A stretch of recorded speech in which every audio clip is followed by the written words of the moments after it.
Shalom saudaraku yang dikasihi Tuhan, kita bersekutu kembali pada kesempatan ini. Hari ini saya Cornelius Nugroho dari channel Berkat Baru akan menyampaikan renungan dengan judul Bertumbuh dalam Kasih Karunia. Mari kita berdoa terlebih dahulu untuk mengawali renungan pada hari ini. Allah Bapa yang penuh kasih sayang, Engkau Allah yang pemurah dan Allah yang memelihara hidup kami. Terima kasih untuk segala anugerah dan perlindungan yang sudah Engkau berikan pada kami. Sehingga pada kesempatan ini kami kembali bisa mendengarkan firman-Mu untuk belajar mengenal Engkau lebih dalam lagi. Mari Tuhan berbicaralah dan kami siap untuk mendengarkannya. Jamah hati kami agar kami boleh mengetahui lebih dalam lagi akan firman-Mu. Roh Kudus akan menolong dan memampukan kami untuk kami bisa mengerti rahasia akan sabda-Mu. Terima kasih Tuhan. Dalam nama Tuhan Yesus Kristus kami naikkan doa ini ke hadirat-Mu. Haleluya. Amin. Saudaraku yang terkasih, karena kita hidup sekarang ini dalam kasih karunia Tuhan, maka kita seharusnya mempunyai kehidupan iman yang terus bertumbuh, yaitu memelihara dan meningkatkan kualitas kehidupan rohani seturut dengan kehendak Tuhan. Ada banyak orang percaya yang salah beranggapan tentang kekristenan. Mereka menganggap bahwa dengan percaya saja kepada Tuhan Yesus Kristus itu sudah cukup. Bahkan jika sudah terlibat dalam suatu pelayanan, itu dianggap sudah merupakan pencapaian yang terbaik. Namun sesungguhnya yang Tuhan kehendaki setelah kita percaya kepada Yesus Kristus, dibaptis dengan air dan Roh Kudus, adalah membawa pertumbuhan hidup kita menjadi semakin dewasa di dalam rohani.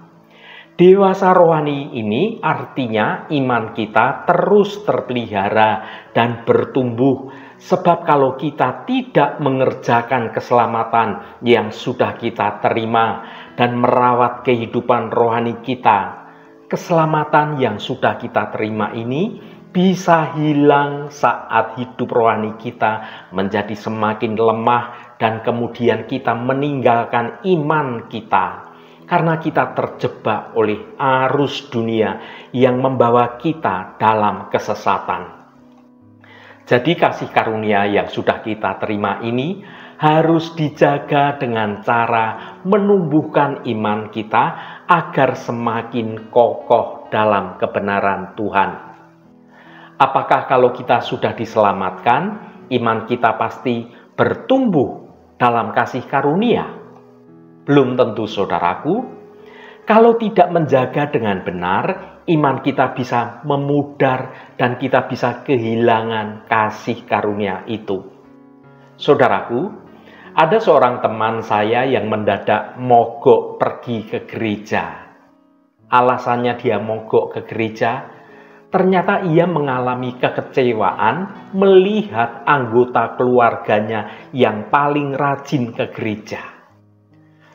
Dia berkata, setiap minggu ia pergi ke gereja, tapi sehari-hari di rumah mengeluh, sering khawatir, dan hidupnya nggak ada bedanya dengan orang-orang yang tidak ke gereja. Kerajinan ke gereja nyatanya tidak berdampak dalam keseharian saudaraku. Ketika iman kita bertumbuh dalam kasih karunia Tuhan, seharusnya menimbulkan dampak pembaruan juga dalam hidup kita. Tapi nyatanya, banyak anak-anak Tuhan yang hidupnya tidak mengalami pembaruan yang berarti, meskipun dia rajin pergi beribadah. Mari kita baca Kejadian pasal 50 ayat 15.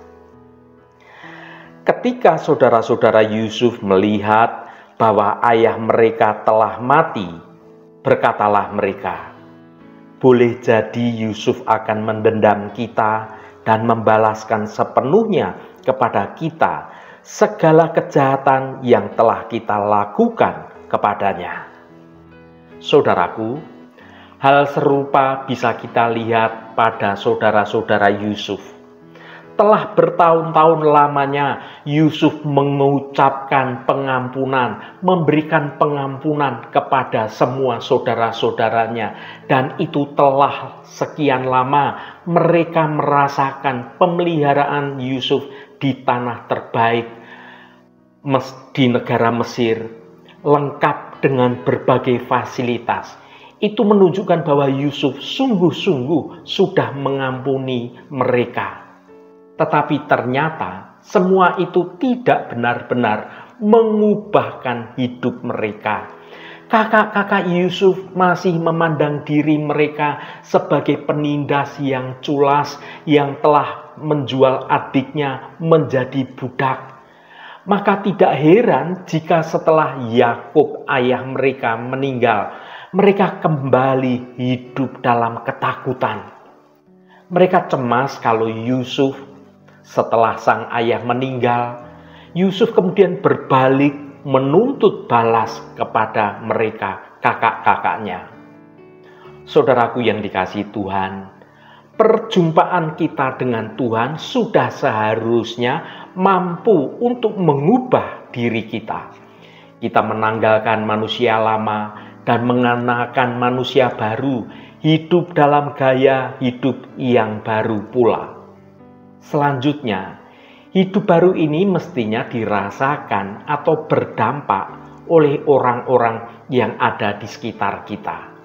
Ketika kita menerima anugerah pengampunan Tuhan dengan segenap iman percaya, seharusnya kita meninggalkan manusia lama yang hidup dalam ketakutan dan kecemasan.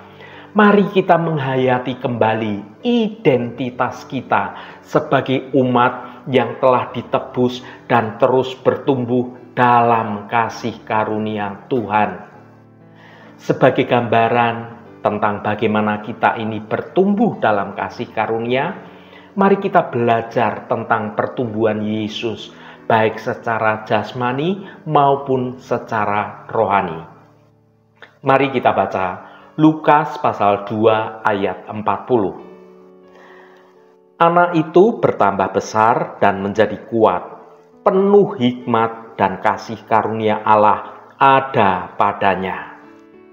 Saudaraku, ayat yang kita baca ini menegaskan bahwa Tuhan Yesus sebagai teladan kita juga mengalami pertumbuhan.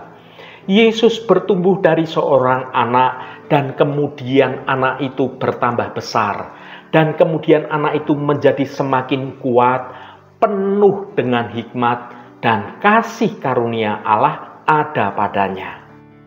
Mari kita lanjutkan Lukas pasal 2 ayat 52. Dan Yesus makin bertambah besar dan bertambah hikmatnya dan besarnya, dan makin dikasihi oleh Allah dan manusia. Saudaraku, Yesus terus bertumbuh dan menjadi seorang dewasa dalam fisik dan juga rohaninya. Perubahan dari seorang anak menjadi seorang yang dewasa rohani, itulah yang dimaksud dengan pertumbuhan kita sebagai orang-orang kebenaran di dalam Tuhan. Jadi untuk bertumbuh menjadi dewasa rohani tidak bisa terjadi dalam waktu yang singkat, tetapi butuh yang namanya proses. Bahkan pengalaman seseorang atau umur seseorang tidak bisa menentukan tingkat kedewasaan rohani seseorang. Tetapi pengalaman itu sangat diperlukan sebagai bagian dari proses menuju kedewasaan rohani.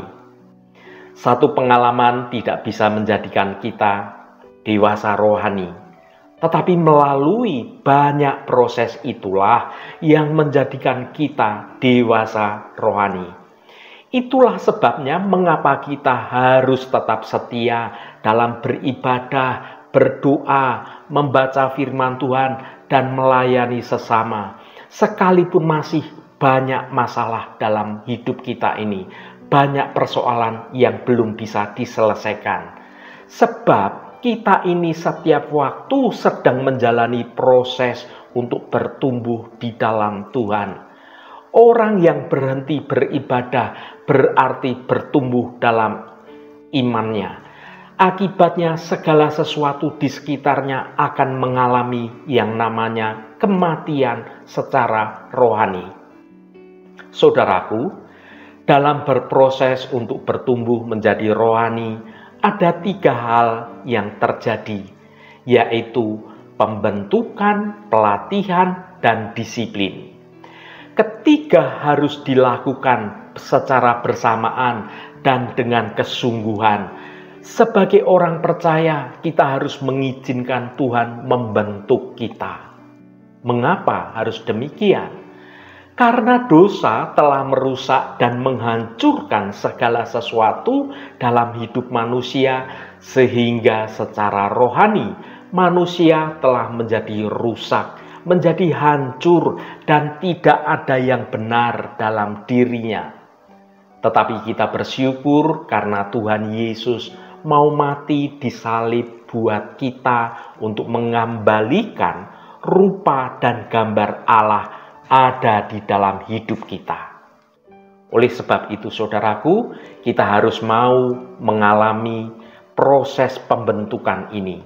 Ketika kita menerima Yesus sebagai Tuhan dan Juru Selamat, ada banyak hal yang Tuhan bentuk dalam diri kita. Bahkan proses pembentukan itu masih terjadi sampai hari ini, besok, bahkan sampai akhir kehidupan kita. Dalam setiap hari yang kita jalani dalam jalan Tuhan, Tuhan bekerja membentuk rohani kita, antara lain bagaimana cara kita berpikir dan bagaimana cara kita bersikap dalam merespon segala sesuatu dalam hidup kita.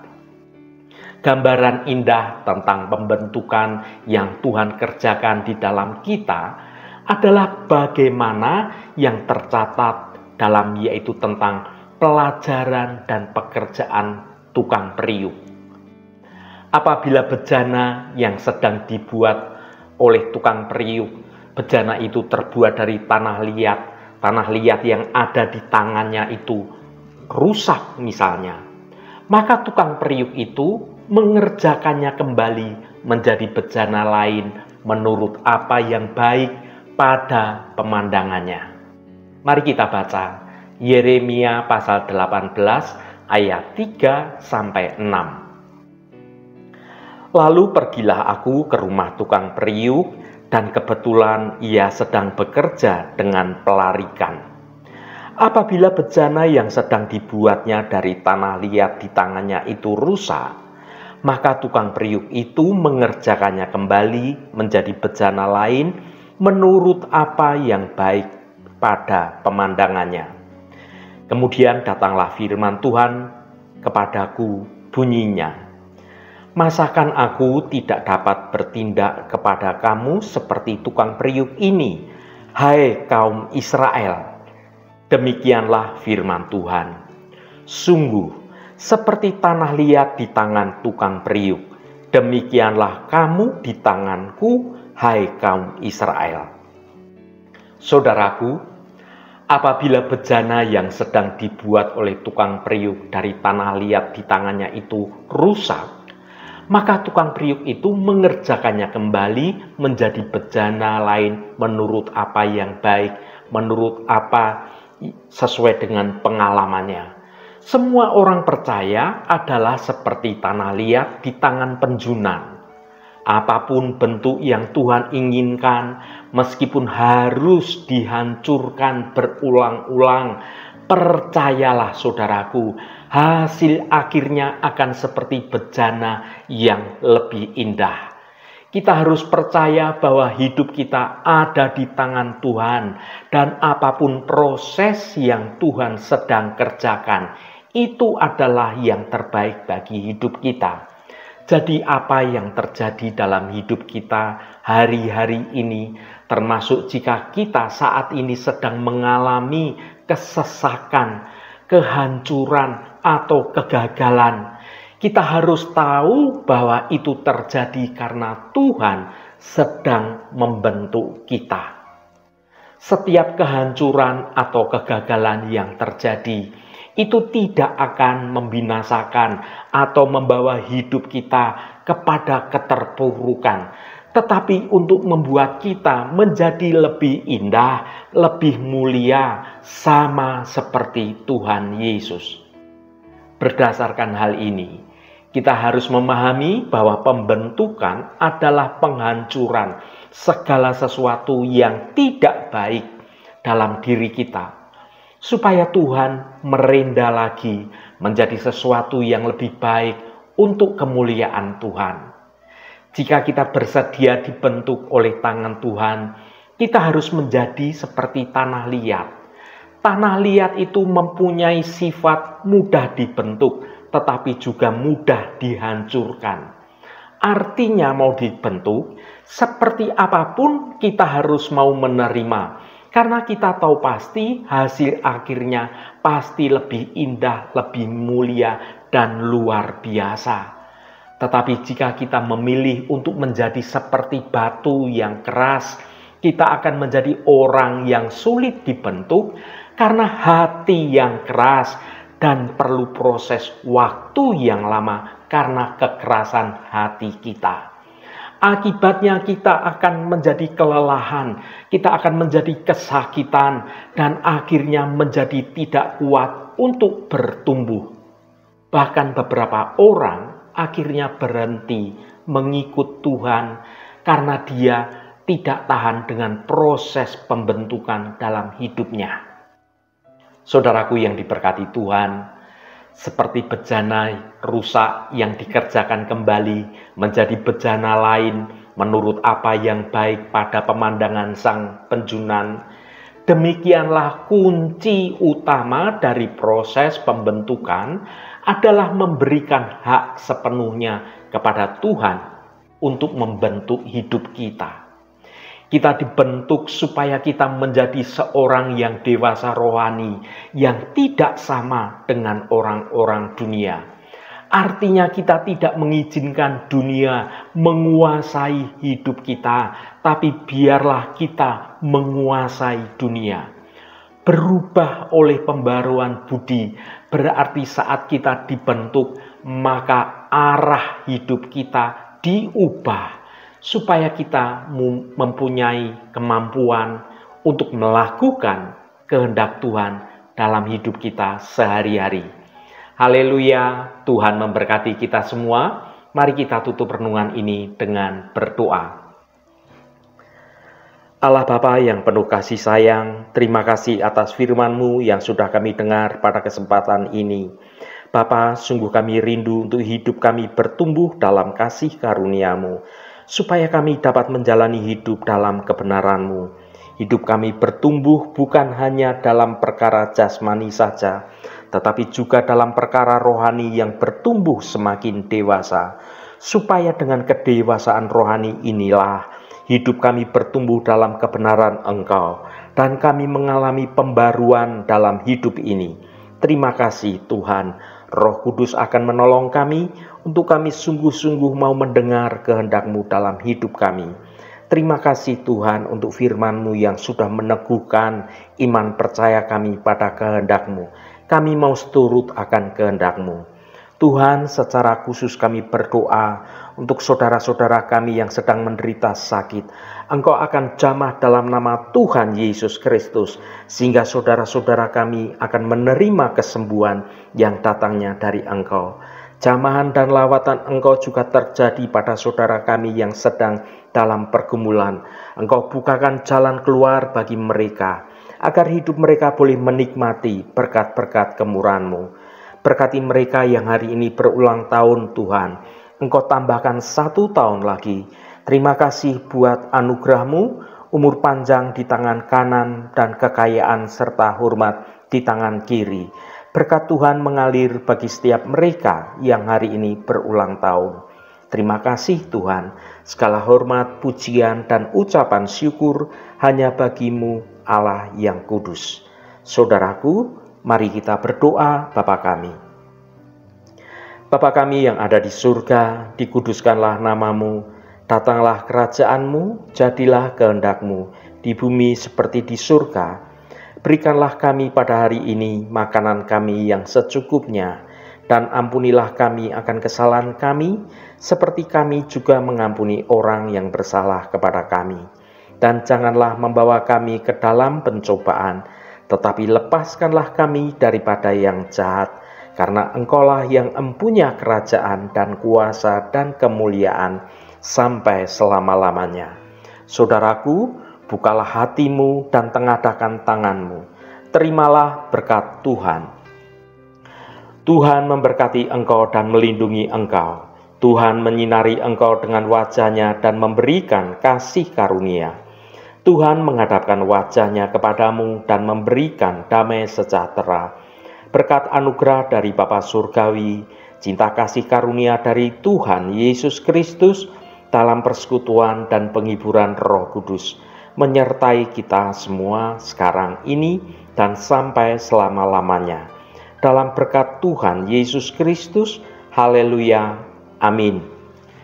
Puji Tuhan, saudaraku semua, saya percaya firman Tuhan hari ini sudah menjadi berkat yang akan menuntun hidup kita semua.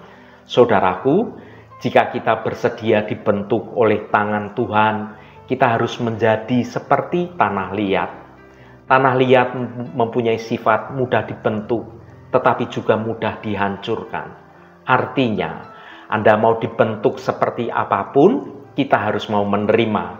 Karena kita tahu hasil akhirnya pasti lebih indah, lebih mulia, dan luar biasa dalam hidup kita. Roh Kudus senantiasa menolongmu dan menuntunmu hidup dalam jalan kebenaran Tuhan. Saudaraku, saya sangat senang sekali dan berterima kasih jika Anda berkenan memberikan komentar pada konten video ini dan bagikan renungan ini pada teman dan sahabat Anda agar mereka diberkati juga melalui renungan ini. Terima kasih saudaraku, sampai bertemu kembali.